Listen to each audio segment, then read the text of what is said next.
episode 80 of the Real World Wellness Podcast. Hi everyone, I'm Christine Lehman, a nutritional therapy practitioner and the reverse diabetes coach, which is also the name of my website. I see clients in person and remotely, and I'm accepting a limited number of clients. You can reach me using my website contact form or email me directly at christine@reversediabetescoach.com. Listeners, if you appreciate my podcast, I would love it if you could let the NPR program, The Big Listen, know about it. That is a podcast about podcasts narrated by Lauren Ober.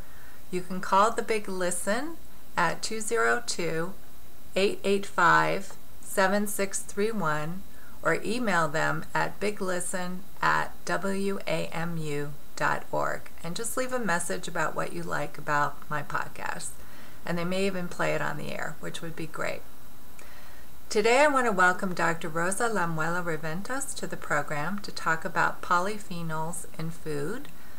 Dr. Lamuela Reventos is the director of the Institute for Research on Nutrition and Food Safety, associate professor at the Department of Nutrition, Food Science and Gastronomy at the School of Pharmacy and Food Science, University of Barcelona, and a leader of the Ciberone Group.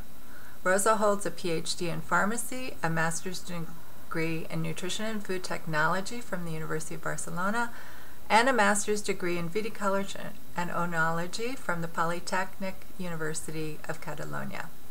She is the principal investigator of the Polyphenol Research Group, and will list the website at the end of the show. And she has more than 250 papers, and she's currently working in important European and national projects related to the nutritional interest of food bioactive compounds. So welcome, Rosa. Hello. Well, thank you. You're very welcome. So, as I mentioned, today we're going to talk mainly about polyphenols, and I always like to ask my guests to explain. This is a scientific term, so it may not be familiar to all my listeners. Can you just briefly explain what they are, where they're found? Yes.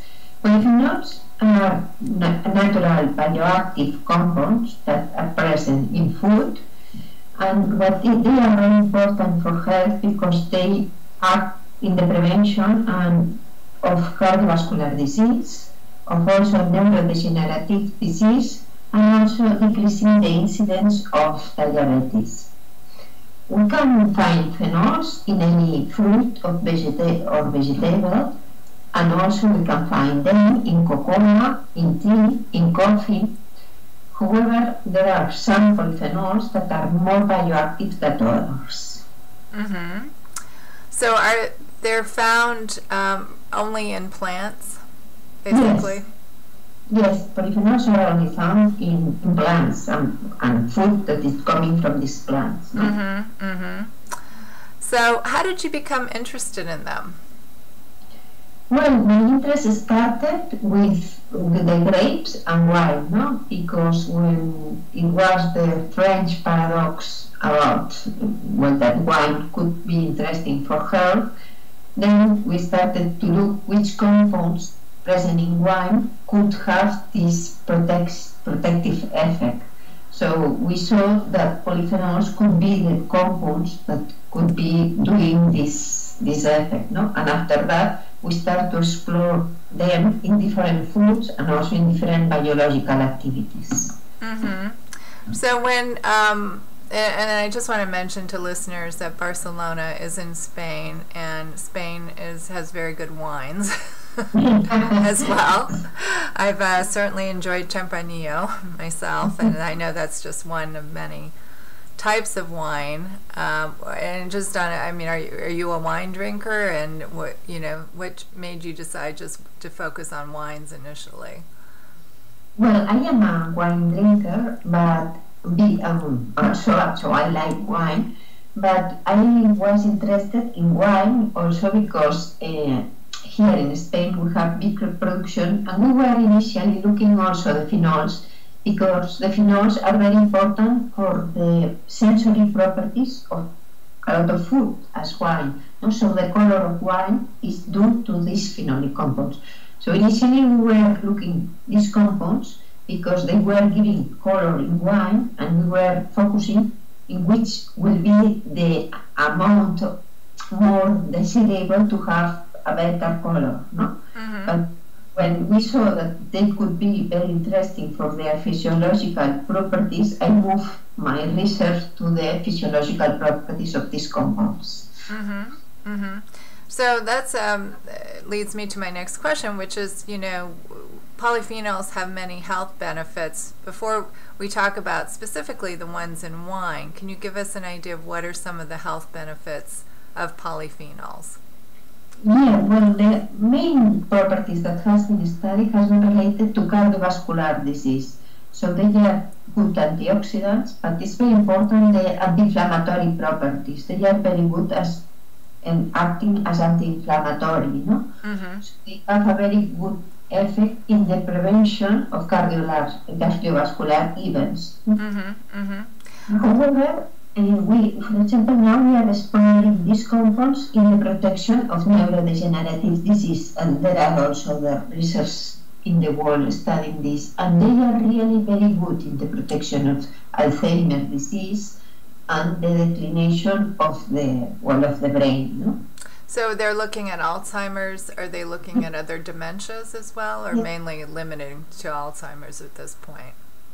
Well, what we have observed is that the people that consume more phenolics, they perform better in tests that measure your brain capacity, your memory, and so more you consume, less you lose less your properties, your brain properties. Moreover, they are seeing also that the people who is consuming more phenolics have less Alzheimer's disease. That's interesting. So you think there's preventive properties in polyphenols. So if we start consuming them younger, we may be able to stave off or possibly prevent Alzheimer's disease? Yes, and almost we could decrease the incidence, no? For sure. Mm-hmm. Mm-hmm. Well, that's good news. Yes. No, and there are very interesting also studies done with, for example, blueberries with rats, and the results are really very, very impressive. But they haven't studied it in humans with Alzheimer's? Well, in humans, yes, we have. There are studies in humans, but not in animals. You can explore more which mechanism, no? Yes. In humans, you cannot explore in the brain, no? Right. But however, there is also a correlation of anthocyanins consumption, that are the ones that give the color to the berries and are also present in wine, and decreasing on the degenerative disease that are produced in the brain, no? Mm-hmm. So that's really fascinating. So we were going to talk also about antioxidants, which is one of the main categories of polyphenols. I know it's not the only one, but what are some of the properties of antioxidants that make them very beneficial for people? Well, because antioxidants usually it's that it avoids oxidation, no? It avoids oxidation of different compounds, that, for example, of the lipids or the protein. And when the body ages, there is an increase in oxidation. So it's important to consume compounds that helps to prevent this degeneration. That is a natural thing that happens in the body, no? But if you have more antioxidants, you are decreasing the oxidative stress that the body has. So it's very important, to mediate this stress, and these polyphenols plays a very important role in that. Mm-hmm. So if I understood you correctly, as we age, we have more oxidation going on naturally in our bodies. Yes. But we can, and what is bad about oxidation though? When does it become harmful? Well, the problem is that oxidation is a natural thing, no? That right. When you eat, you oxidize, no? This is a natural thing. But the problem is that we have more oxidation than antioxidation, no? So if with the oxidation, what happens, no? That your body increase aging.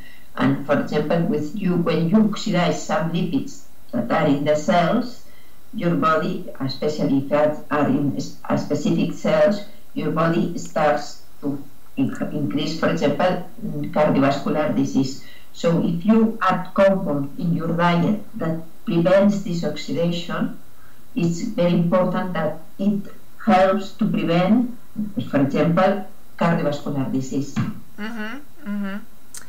And also, you know, some of the markers that lead up to heart disease, right? Like high cholesterol, or, you know, too much LDL, for example, things like that. Exactly. What happens, for example, with LDL, LDL is a very important part of what we have in the blood. Now, with the aging, LDL starts to oxidate, and this LDL oxidated starts to put deposits in our lipoproteins. Yes. So if we avoid this step, that LDL oxidize, this lipoprotein doesn't starts to put in our veins and in our blood. No, so it's important this step to try to avoid these steps. For this reason, antioxidants or phenolics are really very important. So I also think of antioxidants, they play a role on a mechanism level for combating what we call free radicals. Yeah. Right? Yeah. Which are molecules. Do you want to explain the mechanism a little bit, how that works? It's free radical. It's when a polyphenol or an antioxidant avoids the free radical formation, is because it's like a mechanism to avoid oxidation, no? Because free radicals are also originated because it's a first step of the oxidation step. I see. Okay. And a radical, what the problem with a radical is that it's a very reactive substance, and it reacts with everything, and it starts like to deposit, to create big compounds, and to like a chain reaction, no? That every time is bigger and bigger. So to stop the free radical formation and to avoid the free radical reactions are very important in the body. And with the antioxidants, we avoid these reactions. Right, and I believe that also helps prevent, I've heard, has aging or anti-aging kind of properties. Is that, do you agree with that? That it can help? Yeah, I agree. However, with the age, everyone ages, no? But it's good to age with the best quality of life, no? Yes, absolutely. So let's talk about the range of foods. We're going to talk specifically about 5 that I know you've studied, but maybe just can you give us an idea of what the range of foods that you might find antioxidants in before we talk about the specific 5?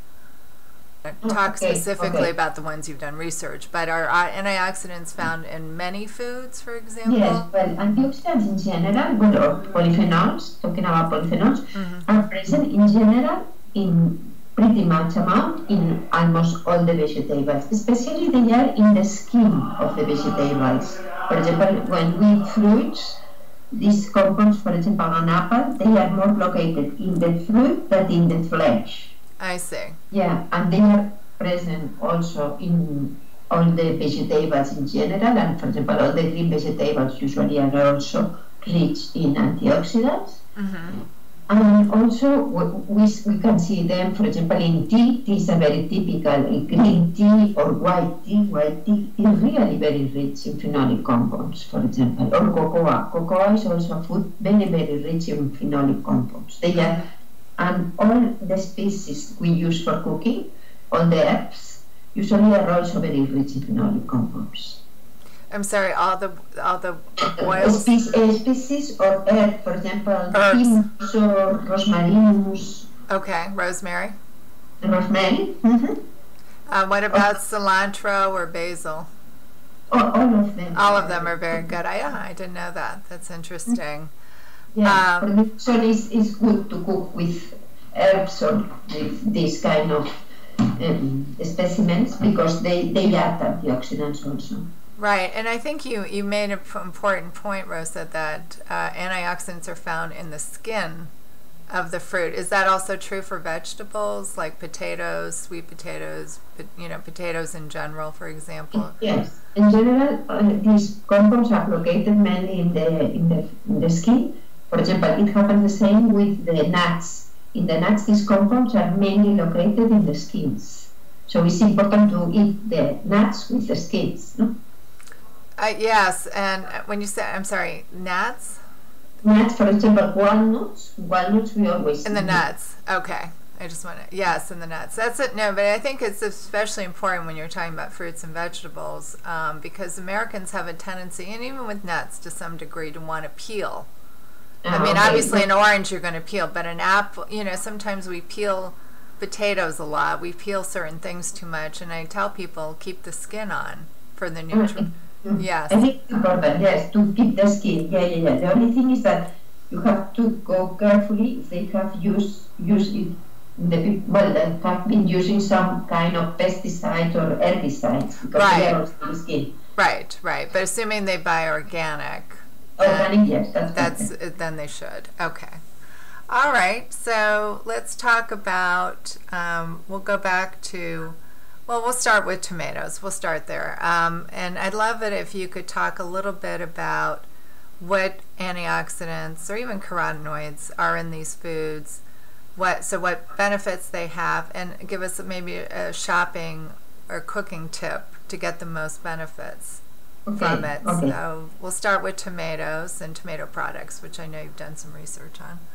Okay. Well, for me, tomato is really very interesting.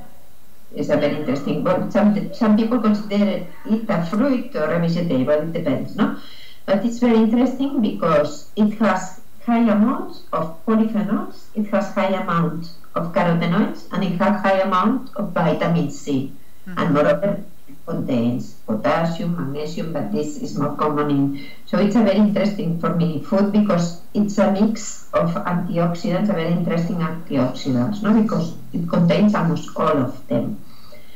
And what we have studied in tomatoes, we have analyzed the composition of tomato, and well, it's the most richest compound, for example, in lycopene, no? And lycopene is very interesting also as antioxidant.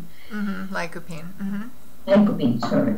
So when we have studied this tomato, but as itself and also processing it, no? Processing it as a sauce or processing it as a sauce with olive oil. And here is where we get the best results, no? When we process, you get very good results, but when you process it with olive oil, you still get better results. Because with processes, the good thing is that some compounds that are bound are released from these bindings, and they are better absorbed. And if they are better absorbed, you serve more by your in this case we serve more anti-inflammatory properties is what we were studying, no? So they are still more active than when you eat tomato by itself. So I would suggest that we should eat more tomato and more tomato processed, no? Because it contains a high amount of phenolic compounds, a high amount of carotenoids, and a high amount of vitamin C. Now, can you define a little bit what you mean by processing? Because do you mean a commercially processed tomato paste or tomato sauce or something else? Yeah, we have studied products that are in the market, and we have also done our own production, because here in our department we have people who is culinary technologist experts. But all of them, all the processed tomato that we are talking about, we have studied especially sauce with the sauce, tomato sauce. Yes. And they are really very rich in all kinds of antioxidants. And we have observed that these antioxidants are really very bioavailable. So it's very interesting to eat it process it in the market or process it at home. Both of them contain high amount of antioxidants. And is heat involved in that?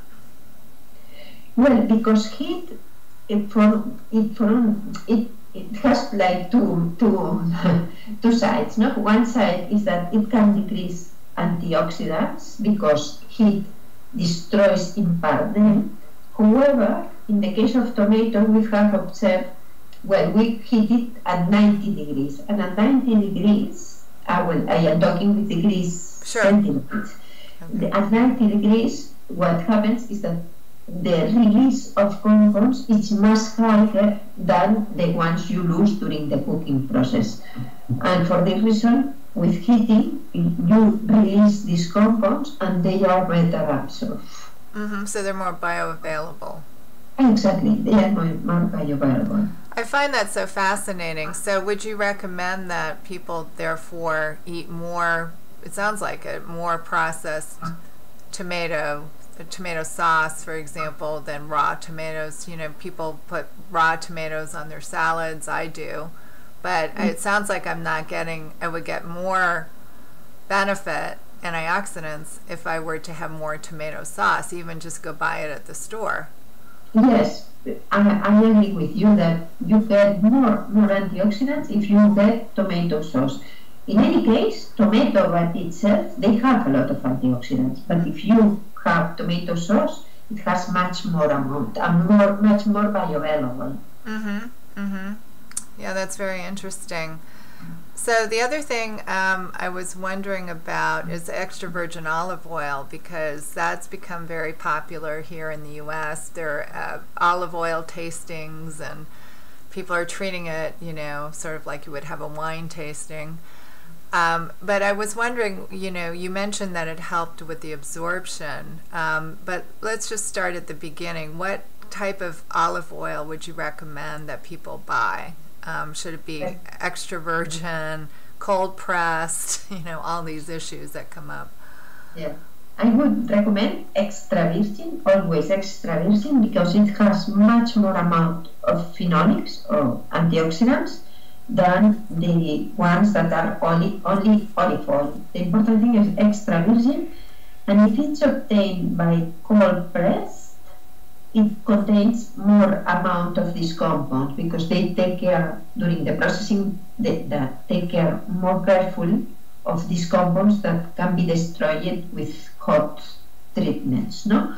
So, well, here in Spain we have two varieties that are Picual and Hojiblanca, that are very strong varieties, has a very strong taste, but these varieties that has this strong taste are really richer in phenolic compounds. So when I would suggest to the people that when the strongest the oil in the taste, in the sensory, there's much amount of antioxidant it could contain.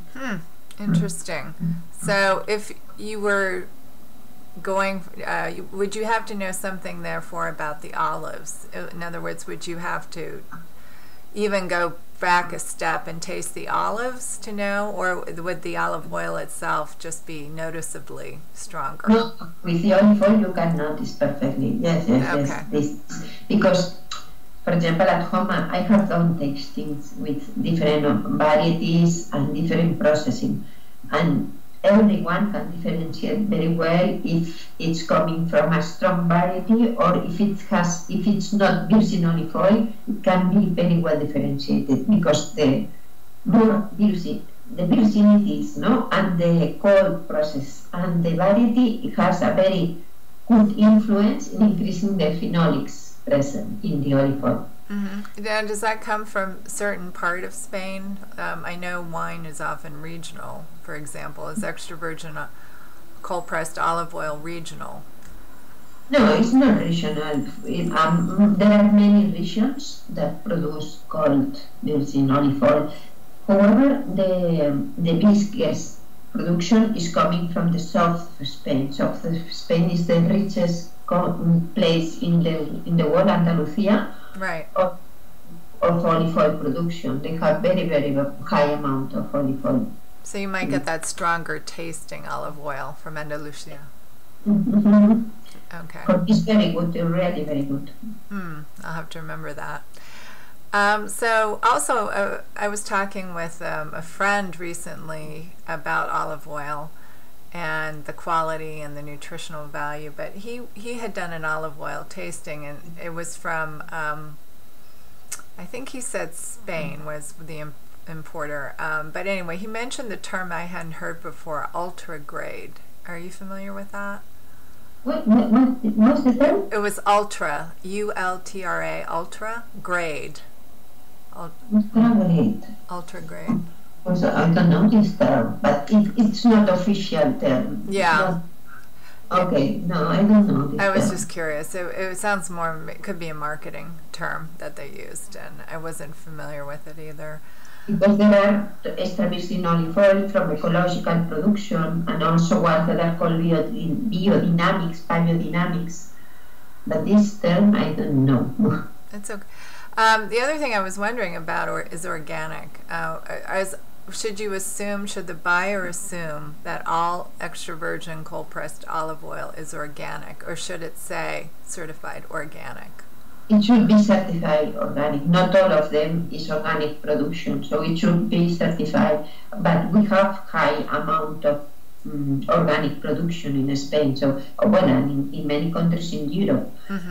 But they have to have a label that puts organic. Yes, that's what I buy. Even though mine's Greek, but it does. That was one of the criteria I had, was the certification for organic, which is pretty strict. I think it's maybe even stricter. It's very strict. Yes. Certification. Yes, in Europe it's very strict. Yes, that's an important. So let's move on to wine. Can you talk about the antioxidants and what your research has found about wine? Well, wine, I think it's good because it contains a high amount of antioxidants, mainly red wine, but white wine also contains antioxidants. Really? Yeah, white wine and Spanish wine, both of them have this. The thing also is that in wine we have like two components that are interesting. One that is ethanol, that ethanol by itself is very good increasing HDL, the good cholesterol, no? Yes. So when we have, always we have to say that it has to be drink in moderation, no? But considering that we drink it in moderation, it increases the HDL, the alcohol that it contains, and it also has anti-aggregation properties, no? So it's very good not to have blocking in the arteries or in the veins. But moreover, we have the phenolic compounds, and the phenolic compounds in wine are really in very high amounts. So the good thing is that only having a glass of wine, you have in one intake a high amount of phenolic compounds. And so these phenols has observed in the phenols in wine are really very active, no? We have done many studies, in clinical intervention studies, with people that is healthy, with people that is not healthy, and with women, and we have observed always that it is very good as antioxidants. It decreases also the glycemic index, so it's also good for people with diabetes. It also has very good anti-inflammatory properties, and it also, we have observed that it has some properties with the blood pressure in moderation. Interesting. I actually wrote an article about sugar in wine, and it really varies. And I ended up concluding that the drier the wine, to recommend drier wines for people with, frankly, diabetes. In the United States especially, we tend to have what I call a sweet tooth.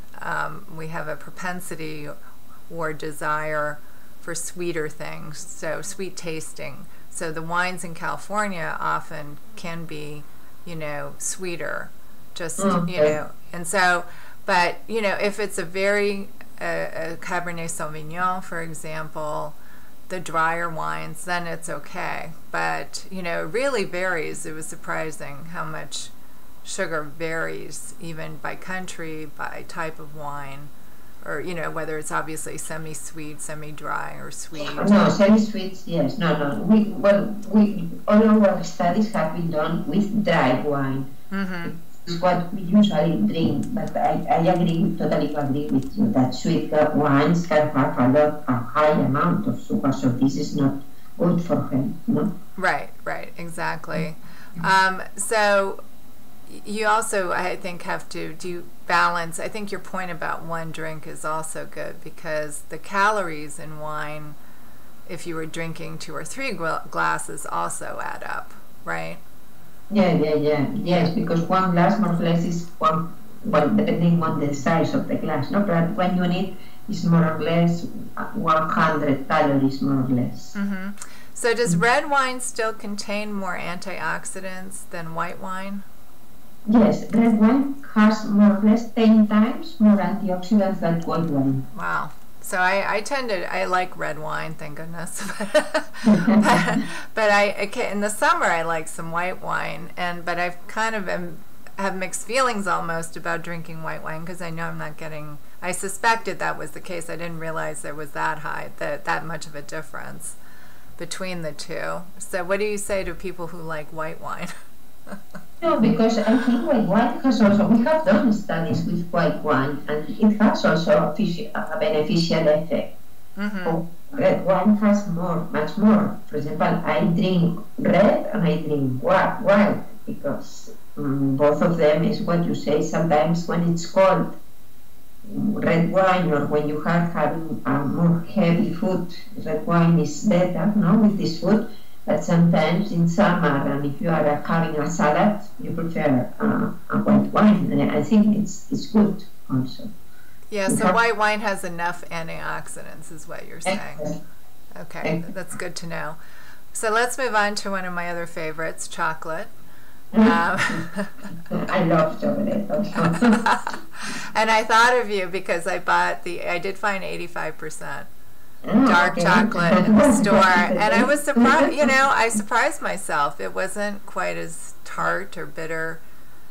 I use the word bitter hesitant. It's not bitter. It was just a tinge of sweetness. It was enough for me to like it. So I'm pleased, that I found that. And I experimented with the combination of extra virgin olive oil, both on a little piece of bread, and then I tried it without it, and I was surprised at just putting a little drop or two of the oil on the dark chocolate by itself was great. It worked, because I just had a square, of chocolate, so I was able to eat it just fine. Like, it didn't go all, I had it over the sink, but still, it was delicious. I'm like, wow, Rosa's onto something.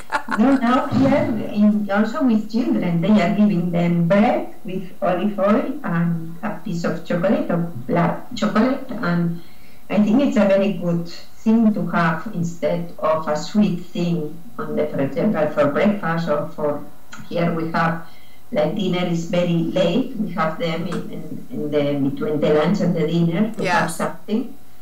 So a snack, something like, we call a snack.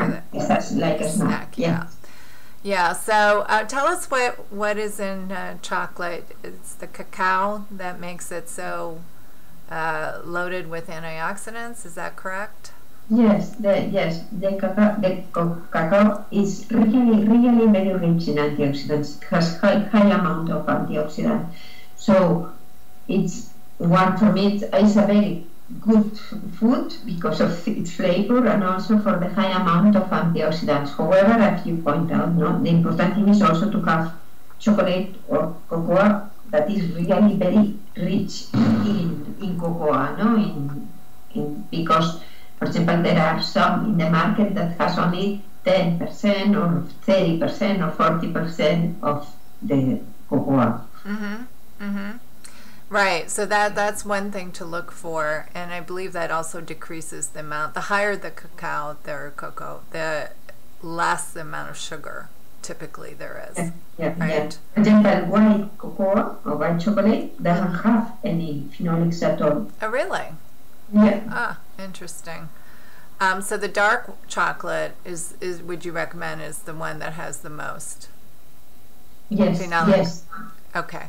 And then what are the antioxidants in there? Do you know? Have you looked at that? Yes, yes, we have analyzed cocoa because we did some studies also with cocoa. Well, the compounds that are in cocoa, its name is epicatechin and procyanidins. That is, procyanidins are more polymerized phenolic compounds. That initially they thought the people was thinking that they were not absorbed in the body, but now they have seen that they are metabolized by our microbiota or our microflora, and with this metabolization or with this fermentation, other phenolics are formed and they are absorbed. So these compounds that initially the people was thinking that could not have an effect, we are also observing an effect with these polymerized compounds or with these big compounds. Mm-hmm. Mm-hmm. So this could have the same type of properties, benefits that we've talked about, anti-inflammatory and so on. And it has been, we have observed in our research that it also increases HDL, for example, cocoa. Mm-hmm. Yeah, that's good. That's the high density lipoproteins, the good bad lipoproteins. And then green tea is another one that has certainly gotten a claim in the United States to have antioxidants and healthy. So a lot of people have switched to green tea. I think you mentioned white tea, though. Is that correct? Yes, white tea is the richest one in antioxidants. However, there is not a big amount of white tea in the market, but it's the richest one. Why do you think that is, and why is it hard to find? Because white tea is produced by the young leaves, and so the production is much lower because they are much smaller. Notice when the plant starts to grow, it produces the white leaves, and after they became green and they became more bigger size. No, so to get this with white tea, we don't have these big productions, no? Because if you allow the plant to grow, you have a big size of leaves that you will use for the green tea. No? Right, changes the structure and the sounds like the substance really that you're aiming for. So yes, but white tea, for example, at home I bought always white tea. Mm-hmm. Because it's the more healthy one. Mm-hmm. Mm-hmm. And then we also talked a little bit about fruit earlier, but I was wondering which fruit have the most antioxidants in them. I always think of berries, but can you describe some of the fruit? Well, almost all the fruits, all of them have antioxidants. Mm-hmm. Only, well, banana I don't know have too much, but almost all of them have antioxidants. However, the berries are the ones that are most known because they have a high amount of antioxidants, and these antioxidants that the name of the berries are anthocyanins, that are the ones that are producing this nice color that has the berries, has been that they are also very bioactive, no? For example, they have relation with decreasing diabetes, they have relation also studies that I have mentioned before about the brain performance. So these are very important. However, we have to consider that in general, all the fruits are very interesting for the phenolic compounds, no? For example, an apple, the amounts that are present in the skin is really high. For this reason, when you eat an apple, if you realize that it starts to brown, and why it browns the apple when you eat it? Because it has this high amount of antioxidants that they start to they are oxidized by the air. No? Right. But in the body, they can have antioxidant properties. And for example, we are now observing very interesting properties also with citrus fruits. With the case of orange, we are observing also very interesting results, for example, also in the decrease of diabetes. And now we are also studying if they have any properties decreasing neurodegenerative degeneration, no? Decreasing neurodegeneration? Yeah. But we are now in the preliminary studies. Yes, very preliminary stage. So that's very interesting. I mean, when I think of citrus fruits, I think of lemons, limes as well. Do you suspect, are there antioxidants in those also? Yeah, because and lemons are also very interesting also for the vitamin C, but they also contain a different kind of phenolics that its name is flavones, and they are really also very interesting. So when you think of what people should be buying, to get the benefits of this and the citrus fruits, for example, I mean, I usually start with berries and berries and apples, but now I'm thinking maybe I should tell people to buy lemons and, I mean, they might have them for cooking, but just to squeeze lemon juice on your salad or on your salmon and fish. Yes, can be very interesting to use lemon juice, yes. And the thing of lemon juice is that it doesn't contain almost any sugar. Right. That all the fruits contain some amount of sugar, no? But lemon, it's really very, very small amounts, the sugar present. So it's a very interesting. I, for example, I have a lot of lemon juice because I think it's a very interesting juice, the lemon. Yeah, I like it, especially on salmon, something like that. And fresh lemonade is always great. Yeah. Yeah. So are there other combinations of foods that you recommend that would, maximize the antioxidants? I mean, combining olive oil and tomatoes seems like a natural thing to do. What other combinations? We talked about olive oil with chocolate. Combination. Well, for example, in Spain, and I think can be a good combination, but I don't know if the States will. For example, we eat a lot of strawberries with orange juice. Oh no, natural orange juice, no, produced at home. Yes. From the bulb. Huh. And we this, and I think this is very interesting, no, because you have different kind of antioxidants with the orange and with the strawberries.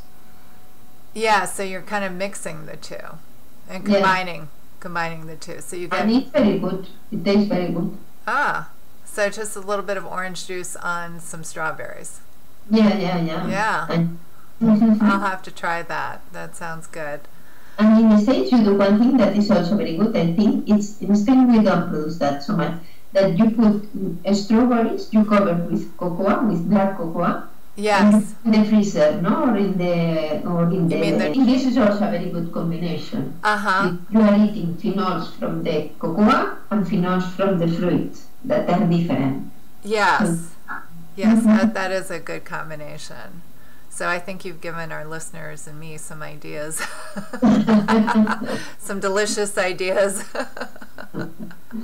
Well, I will share your website called polyphenolsresearch.com with our listeners, / in English if you want it. That's the other point I'll make very briefly, is that your site is in Spanish, but you can translate it very easily. Just hit the button English and it'll translate. You're doing some very interesting research about polyphenols and antioxidants and so on. So I want to thank you so much for being on the show today, Rosa.